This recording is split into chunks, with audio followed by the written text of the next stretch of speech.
While millions of Soviet people were dying of starvation during collectivization, Stalin's table held 20 dishes at once.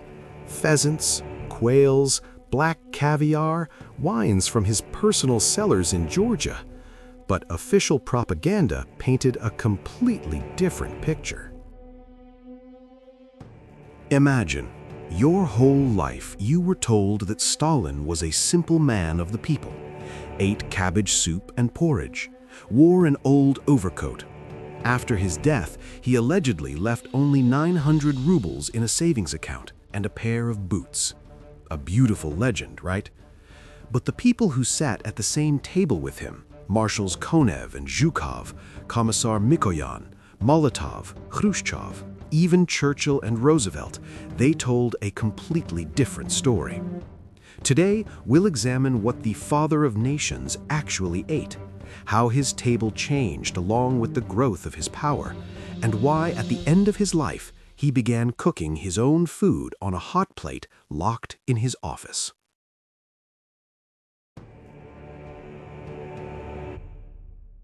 Let's start from the very beginning. 1913, Turukhansky Krai, Siberia, remote exile.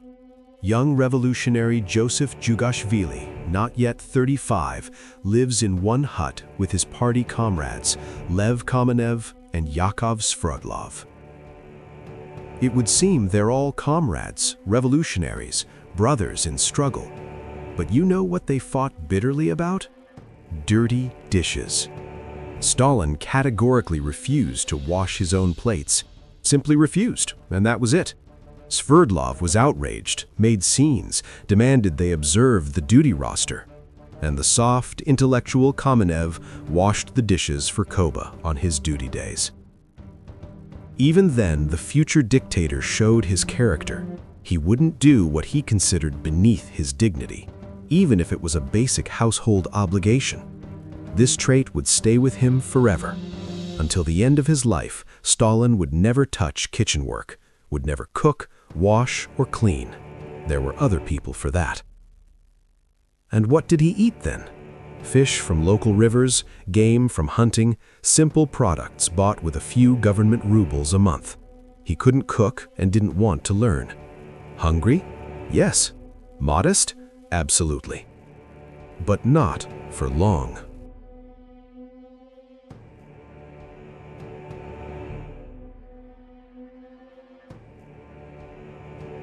The revolution triumphed. The Civil War ended. The 1920s. Stalin is already secretary of the Central Committee, part of the inner circle of power, but he hasn't yet become an all-powerful dictator. Lenin is alive, then ill, then dies. The power struggle continues. Trotsky, Zinoviev, Kamenev, they're all still his competitors. And Stalin's lifestyle in these years is indeed relatively modest. A 3-room apartment in the Kremlin, not a palace, just ordinary living quarters. One cook manages the household. Stalin often dines in the Kremlin cafeteria or the Central Committee dining hall. They prepare simple Russian cuisine, inexpensive but from good products. What does he eat? Cabbage soup, borscht, beet soup, cold soup in summer, buckwheat porridge with butter. This would be his favorite dish for years to come. Boiled beef, fish, cutlets, aspic, noodles, bread of course. For dessert, kysiel or compote, fresh fruits and vegetables in season, berries. Tea with lemon, cookies, pies, pickles. Basically, ordinary food for a decent Soviet official. Nothing special. All of this was familiar to almost every Soviet citizen. Anastas Mikoyan, future commissar of the food industry who knew Stalin for decades, recalled, in those years Stalin dined moderately, 2 or 3 dishes including compote, sometimes a shot of light Georgian wine. They sat at the table no more than half an hour, ate and went back to work. No feasts, no excesses, just food. But everything would change in the mid-1930s, and change radically.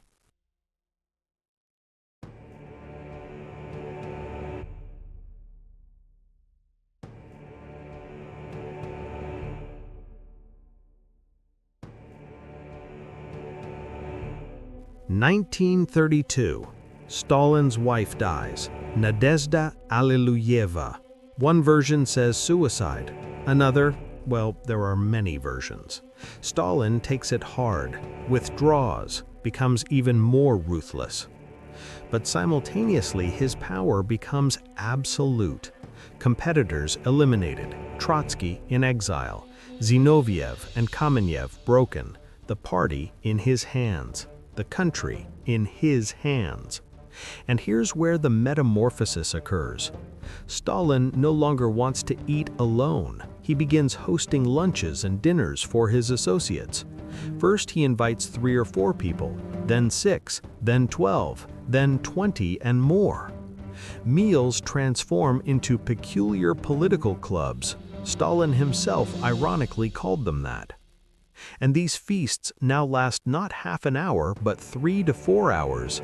They sit, eat, drink, talk, or rather, Stalin talks. The rest listen and agree. Mikoyan recalled, meals became much more abundant, consisting of many dishes. Before, we never spent more than half an hour, but now. And now, let's look at what stood on Stalin's table. Attention, these aren't fabrications. This is from the memoirs of people who sat there, ate, drank, and saw all this with their own eyes. Fish. Danube herring, Kerch herring, Siberian nelma, burbot. All this fish smoked, salted, boiled, always the freshest. Poultry. Guinea fowl, ducks, quails, chickens, partridges, pheasants. Not ordinary chickens from a collective farm, but game, delicacies. Meat. Lamb ribs roasted on a spit, shashlik from 2-week-old lamb meat, the most tender melting in your mouth.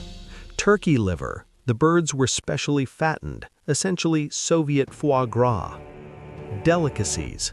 Sandwiches with black and red caviar, Caucasian cheeses, suluguni, and others, nuts, fresh herbs, parsley, cilantro, basil. And here's what's important. Fresh herbs, vegetables, and fruits were delivered by plane from the south every day, specially for the General Secretary's table.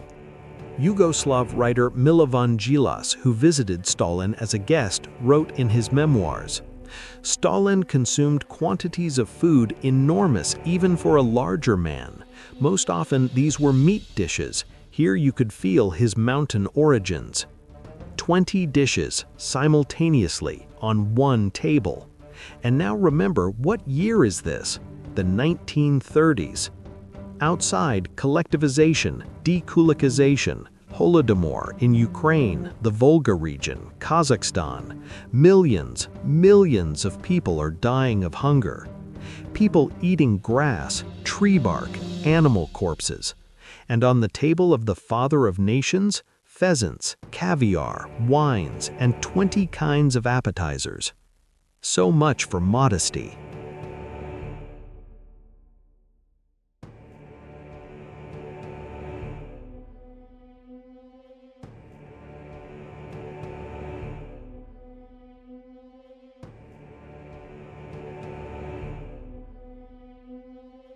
The revolution triumphed. The Civil War ended. The 1920s. Stalin is already secretary of the Central Committee, part of the inner circle of power, but he hasn't yet become an all-powerful dictator. Lenin is alive, then ill, then dies. The power struggle continues. Trotsky, Zinoviev, Kamenev, they're all still his competitors. And Stalin's lifestyle in these years is indeed relatively modest. A 3-room apartment in the Kremlin, not a palace, just ordinary living quarters. One cook manages the household. Stalin often dines in the Kremlin cafeteria or the Central Committee dining hall. They prepare simple Russian cuisine, inexpensive but from good products. What does he eat? Cabbage soup, borscht, beet soup, cold soup in summer, buckwheat porridge with butter. This would be his favorite dish for years to come. Boiled beef, fish, cutlets, aspic, noodles, bread of course. For dessert, kisiel or compote, fresh fruits and vegetables in season, berries, tea with lemon, cookies. pies, pickles. Basically, ordinary food for a decent Soviet official. Nothing special. All of this was familiar to almost every Soviet citizen. Anastas Mikoyan, future commissar of the food industry who knew Stalin for decades, recalled, in those years Stalin dined moderately, 2 or 3 dishes including compote, sometimes a shot of light Georgian wine. They sat at the table no more than half an hour, ate and went back to work. No feasts, no excesses, just food. But everything would change in the mid-1930s, and change radically.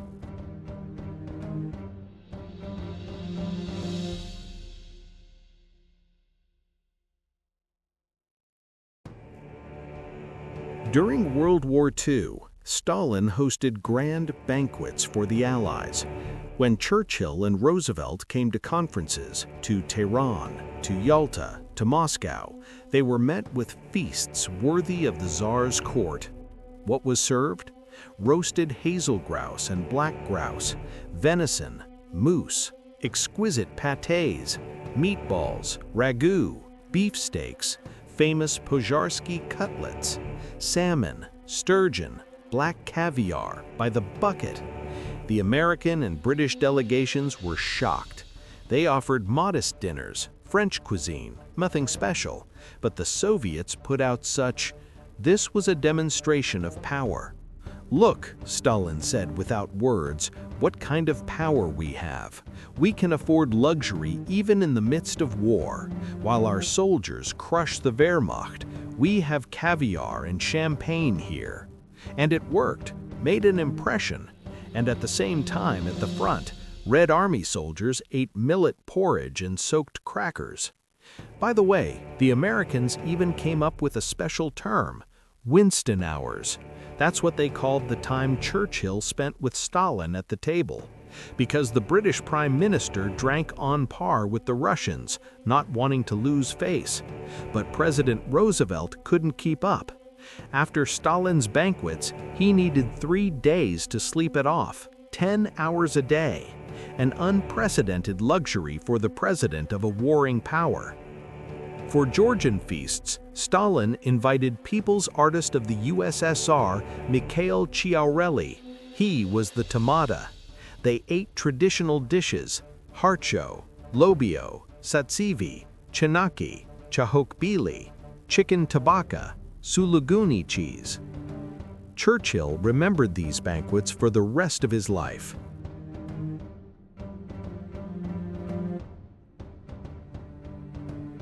But by the early 1950s, something broke.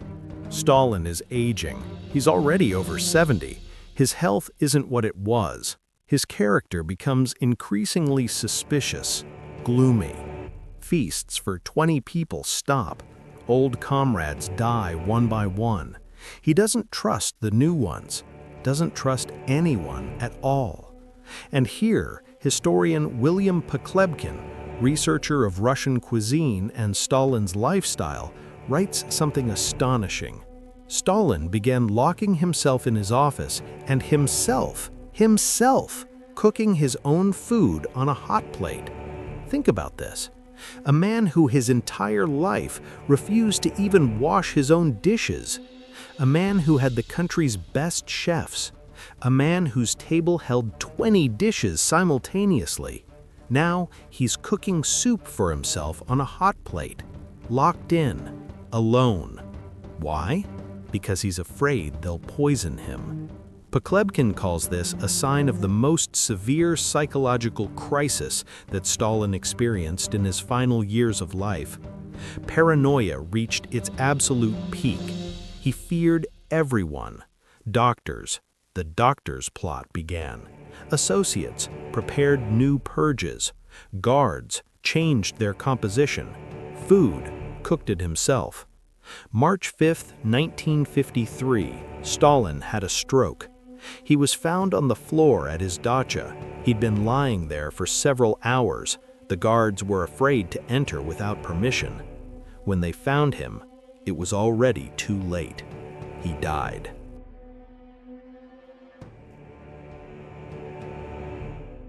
After Stalin's death, legends spread across the country.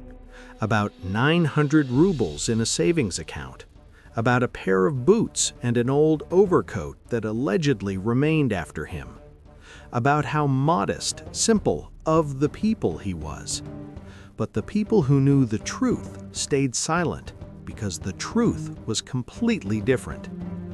Dozens of luxurious dachas of hundreds of square meters, personal cinema halls, automobiles, the country's best chefs, 20 dishes on the table, rivers of Georgian wine, planes delivering fresh fruit from the south every day.